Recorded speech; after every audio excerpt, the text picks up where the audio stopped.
A'udzu billahi minasyaitonir rajim. Bismillahirrahmanirrahim.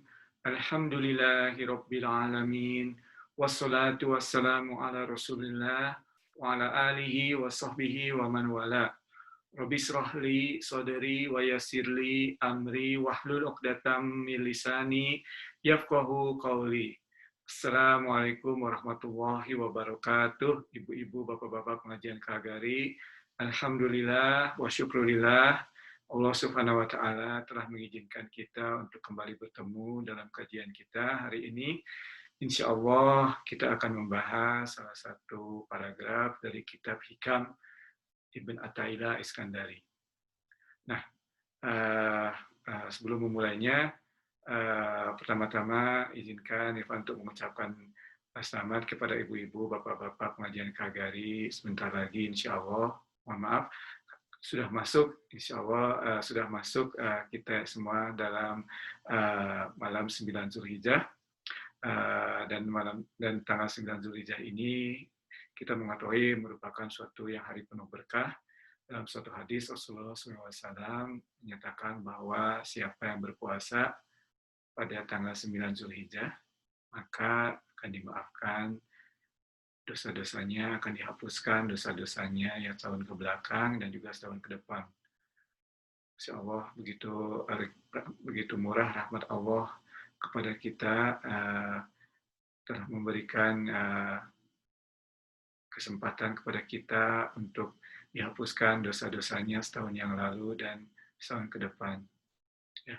Dan tentunya selain berpuasa, juga dianjurkan untuk melakukan amal-amal ibadah perbuatan yang lainnya di tanggal 9 Zulhijjah ini. Seperti kita ketahui, 10 hari pertama bulan Zulhijjah merupakan 10 hari di mana amal ibadah sangat ditingkatkan. Ya. Dan tentunya bagi ibu-ibu, bapak-bapak yang pernah menjalankan ibadah haji, dan juga mungkin pada ibu-ibu, bapak-bapak yang lain yang mengetahui bahwa tanggal 9 Zulhijjah ini adalah hari Arafah. Ya, hari Arafah. Para hujaj pada hari ini bersimpul di padang Arafah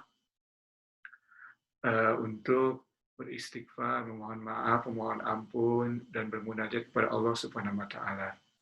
Dan begitu pentingnya prosesi wukuf di Arafah ini, bahkan disampaikan bahwa tidak ada haji jika tidak ada Arafah. Ya, jadi cukup kita sadari saat ini betapa pentingnya esok hari, dan insya Allah kita diberi taufik dan hidayah, diberikan kekuatan untuk bersiap untuk melakukan ibadah puasa esok hari, insya Allah. Nah, kembali kepada topik kita pada malam hari ini, paragraf pertama dari kitab Hikam. Pertama-tama kitab Hikam ini seperti kita sampaikan tadi, bahwa ini dituliskan oleh Imam Ibn Athaillah Al-Iskandari. Ada beberapa ulama lain yang juga menamakan salah satu bukunya Hikam. Tetapi kali ini atau malam ini kita akan membaca Hikam dari Ibn Athaillah Al-Iskandari. Ibn Athaillah Al-Iskandari ini nama lengkapnya Ibn Al-Fadl atau Abu Al-Fadl Taj al-Din Ahmad Ibn Muhammad Ibn Abdul Karim Ibn Athaillah Al-Iskandari. Beliau berasal dari Iskandaria atau Alexandria, Mesir. Ya. Beberapa hari lalu kita membahas mengenai mazhab. Nah, sebagai pengenalan berikutnya, Imam Ibn Athaillah ini mengambil mazhab fikih Imam Malik. Kemudian beliau mengambil mazhab akidah Asy'ari, ya, Imam Abu Hasan al-Asy'ari. Abu Musa al-Asy'ari. Dan kemudian dari sisi tasawuf, beliau mengambil tarikat Asy'adili. Bahkan beliau merupakan mursyid ketiga dari tarikat Asy'adili. Ya. Dia merupakan pengikut Imam Abu Hasan al-Asy'adili. Ya. Nah, sungguh beliau ini orang yang sangat berilmu, tetapi beliau memilih untuk mengikuti mazhab-mazhab tersebut, walaupun mungkin kalau dibandingkan kita, beliau lebih mampu untuk berijtihad sendiri dalam beberapa hal tersebut, dalam fikih, dalam akidah, dan dalam ilmu tasawuf. Tapi beliau memilih untuk mengikuti mazhab tersebut. Demikian pengenalan sedikit Imam Ibn Athaillah. Mari kita membahas paragraf yang pertama. Konteksnya adalah taubah, atau sebelum bertobat adalah bertawajuh kepada Allah, menghadapkan pandangan kita, wajah kita kepada Allah, tobat, dan kemudian berharap, yang dalam hal ini bahasa Inggris juga diterjemahkan sebagai hope, tetapi dalam bahasa aslinya, dalam bahasa Arab, ini adalah roja, ya, hope, berharap kepada Allah. Dalam hal ini tentunya berharap kepada rahmat Allah. Paragraf pertama di sini disebutkan dalam bahasa Inggris, ini adalah buku salah satu komentari. Ya. Jadi maksudnya ada paragraf, kemudian sang penulis mengkomentari paragraf tersebut. Dan komentar ini ditulis oleh Profesor Yasser Auda, juga berasal dari Mesir. Ya. Dalam bahasa Inggris, aku dulu baca, if you find yourself having less in God, having less hope in God, jadi jika Anda menemui mendapati diri Anda memiliki harapan yang kurang terhadap Allah pada saat melakukan kesalahan, maka then realize that you are only relying on your word, not on God's mercy. Dan realize bahwa Anda hanya mengharapkan tindakan atau amal Anda dan bukannya rahmat Allah.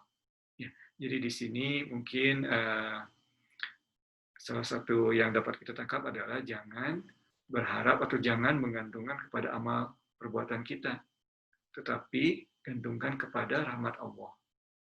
Tentunya kita bertanya, tadi baru saja disampaikan lakukan amal baik, terutama pada 9 Zulhijjah. Jadi maksudnya bagaimana nih? Lakukan amal baik, lakukan ini, itu, dan sebagainya. Tapi di sini sebutkan jangan, don't rely on your word. Ya, jangan berharap kepada amal perbuatan Anda dalam hal tentunya menyelamatkan diri kita atau agar kita masuk ke surga di akhirat nanti. Jangan berharap pada amal perbuatan kita. Apa maksudnya? Ya. Nah, di sini maksudnya adalah jangan kita tetap melakukan amal perbuatan kita. Bahkan sangat diharapkan untuk melakukan amal perbuatan kita. Yang tidak boleh adalah bersandar kepada amal perbuatan kita dan mengharapkan bahwa amal perbuatan kita itulah yang akan membawa kita ke surga. Sekali lagi, lakukan amal perbuatan soleh, tetapi jangan menyandarkan kepada amal perbuatan kita atau berharap bahwa amal perbuatan kita lah yang akan membawa kita ke surga. Melainkan yang harus kita sandarkan diri kita kepadanya adalah rahmat Allah. Inilah poinnya. Ya. Jangan, sangat penting, jadi jangan kita lakukan amal perbuatan, tetapi jangan bersandar dan yakin bahwa itulah yang akan membawa kita ke akhirat nanti di surga di akhirat nanti, ya. Tetapi bersandar pada rahmat Allah, lakukan perbuatan kita. Bahkan dalam Al-Quran disebutkan bahwa amal perbuatan yang baik adalah yang langsung menuju akhirat. Dalam arti tidak ada di dunia ini. Jadi setelah kita melakukannya, lupakan. Ya, tidak diingat-ingat, tadi saya sholat tahajud, tadi saya bersedekah. No. Lakukan amal perbuatan itu dan move on.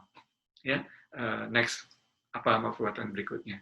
Dan jangan terlalu berharap, saya sudah berbuat ini, berbuat itu, itulah yang akan, dan dalam hati ada perasaan bahwa hal tersebut yang akan membawa kita ke surga.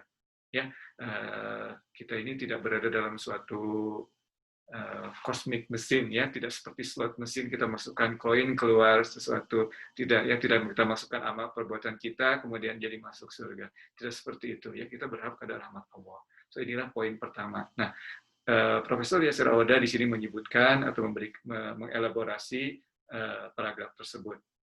Bismillahirrahmanirrahim. Beliau menyatakan bahwa konteks paragraf tersebut adalah bagi seseorang yang hendak memulai atau kembali memulai perjalanan spiritualnya, atau dalam hal ini kembali bertawajuh, menghadapkan diri kepada Allah, kemudian bertobat. Ya, inilah konteksnya. Dan beliau menyatakan bahwa biasanya seseorang yang melakukan hal tersebut atau yang bertawajuh, yang bertobat akan melakukan tobat tersebut akan bertanya, dari mana saya harus memulainya? Dan apa yang harus saya bawa untuk memulai perjalanan ini? Haruskah saya memikirkan amal-amal perbuatan saya yang amal perbuatan baik yang telah saya lakukan? Dan tadi kita bahas jawabannya adalah tidak. Ya, kita tidak boleh memikirkan kembali apa-apa perbuatan kita yang telah kita lakukan.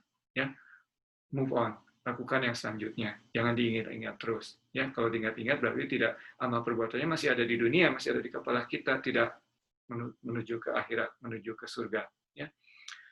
Tapi kemudian juga beliau menyatakan, tapi bukankah rahmat Allah itu adalah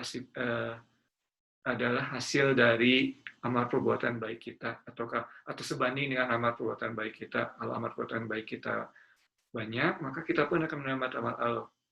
Dan apakah tidakkah rahmat Allah tersebut atau nikmat Allah tersebut akan berhenti kalau kita tidak mempunyai amal perbuatan baik?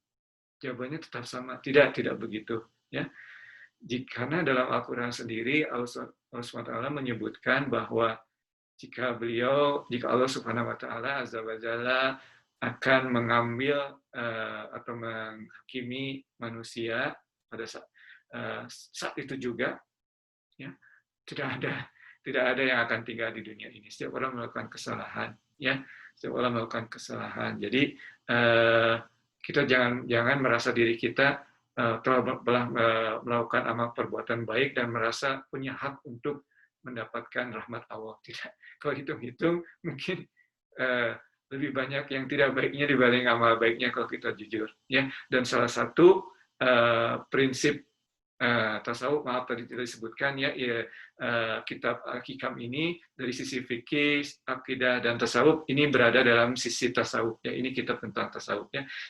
Dalam ilmu tasawuf salah satu awalnya yang harus kita lakukan adalah mengintrospeksi diri, harus nanti mengintrospeksi diri, ya, tidak boleh berhenti.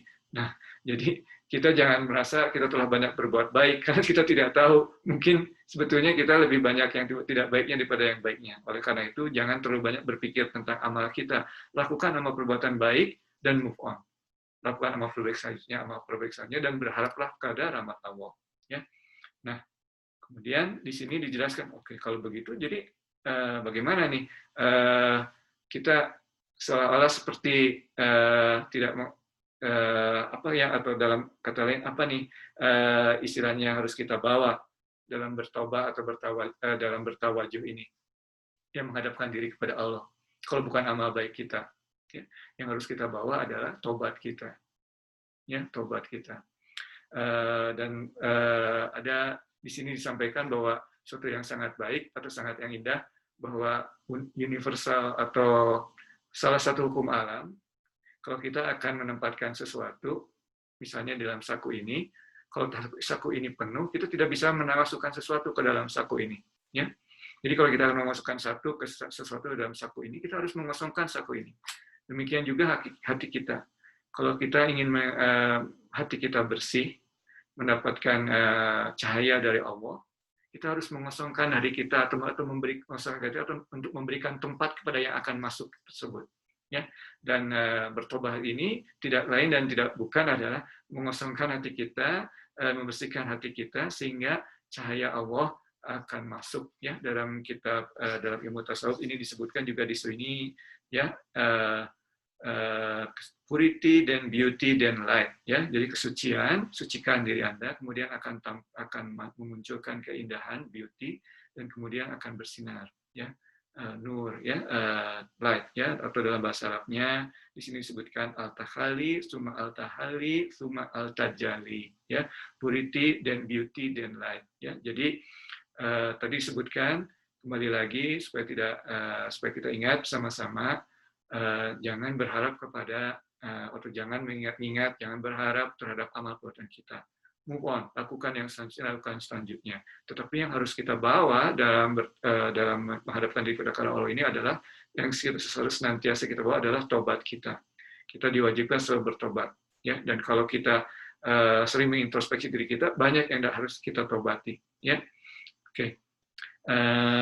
Kemudian di sini sang profesor juga menyebutkan bahwa ada beberapa kondisi dari tobat ini, ya, seperti kita ketahui di sini atau mungkin ibu-ibu pernah dengar, kondisi pertama atau syarat pertama dari tobat adalah merasa bersalah atau merasa tidak suka akan perbuatan buruk yang kita lakukan tersebut. Itu kondisi pertama, ya. Dalam bahasa Inggris, feeling remorse for the mistake, ya. Bahkan di sini juga disebutkan Rasulullah SAW menyebutkan bahwa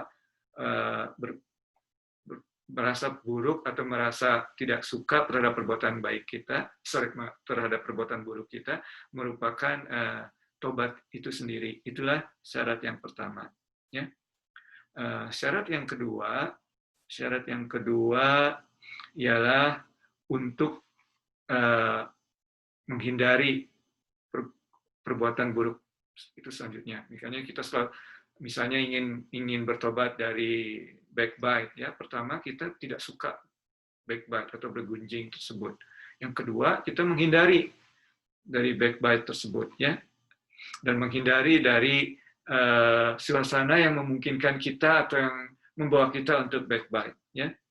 Kemudian yang ketiga di sini adalah harus tulus, determinasi dalam hati bahwa kita tidak akan mengulanginya kembali. Diulangi, pertama tadi misalnya ingin bertobat dari backbiting, ya. Pertama, rasa tidak suka terhadap backbite tersebut. Kedua, kita refrain atau menjauhi sesuatu yang menyebabkan kita untuk backbite tersebut, termasuk suasana yang mendukungnya. Ketiga, kita dalam hati secara tulus ingin tidak mengulangi hal tersebut. Dan ini bisa untuk berbagai macam hal yang ingin kita bertobat, ya. Nah, kemudian di sini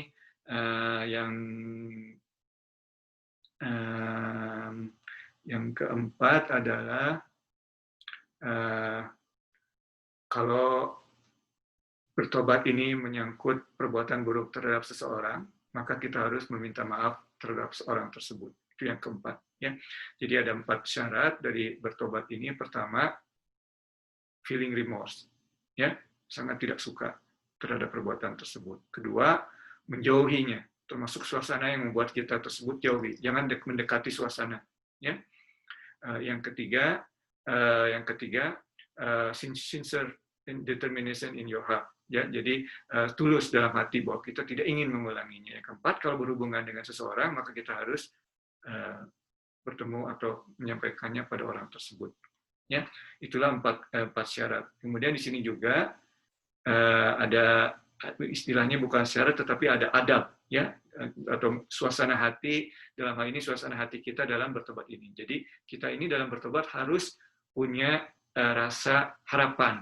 Seperti kita sebutkan tadi dalam bahasa Inggris hope, tapi dalam bahasa Arabnya raja. Karena dalam bahasa Arab itu ada beberapa kata yang artinya hope atau yang diterjemahkan terhadap hope atau harapan, ya. Yang kita pakai ini roja, ya. Roja ini harapan yang positif. Jadi ada usaha, ya. Tidak hanya saya mau berharap Allah akan memaafkan perbuatan saya. Itu namanya tamani, ya. Di sisi kiri atau di sisi whatever, ya, ekstrim yang salah satunya, ya. Jadi di sini hanya kalau menggunakan tamani itu berarti berharap tapi harapan kosong. Dalam bahasa Inggrisnya wishful thinking, ya. Jadi saya insya Allah Maha Rahmat, Maha Pengasih dan Maha Penyayang, insya Allah kita akan dimaafkan, tapi kita tetap aja melakukan perbuatan buruk tersebut. Itu namanya tamani, wishful thinking, ya, harapan kosong mungkinnya istilahnya dalam bahasa Indonesia. Di sisi lainnya adalah roja, berharap tapi juga tetap berusaha untuk memperoleh apa yang kita harapkan. Dalam hal ini tadi disebutkan lakukan amal perbuatan, tetapi jangan bersandar kepada amal perbuatan tersebut. Tetap sebaliknya, berharaplah Allah untuk memaafkan kita. Tobat. Itulah yang penting. Kemudian dalam paragraf tersebut juga disampaikan, apa tanda-tandanya kita ini berharap kepada amal perbuatan kita, bukannya berharap kepada rahmat Allah. Karena itu penting ya, kalau kita diminta jangan bersandar kepada amal perbuatan, tapi bersandar pada rahmat Allah.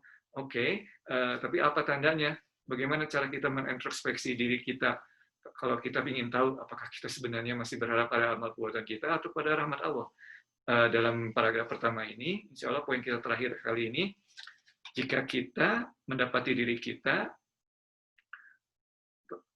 berkurang harapannya kepada Allah pada saat kita berbuat salah. Jadi kalau kita berbuat salah, tentu wajar ya dalam istilah kita kecewa. Tetapi jangan terlalu berlebihan kecewanya. Karena pada saat kita kecewa terlalu berlebihan, itu akan tidak positif.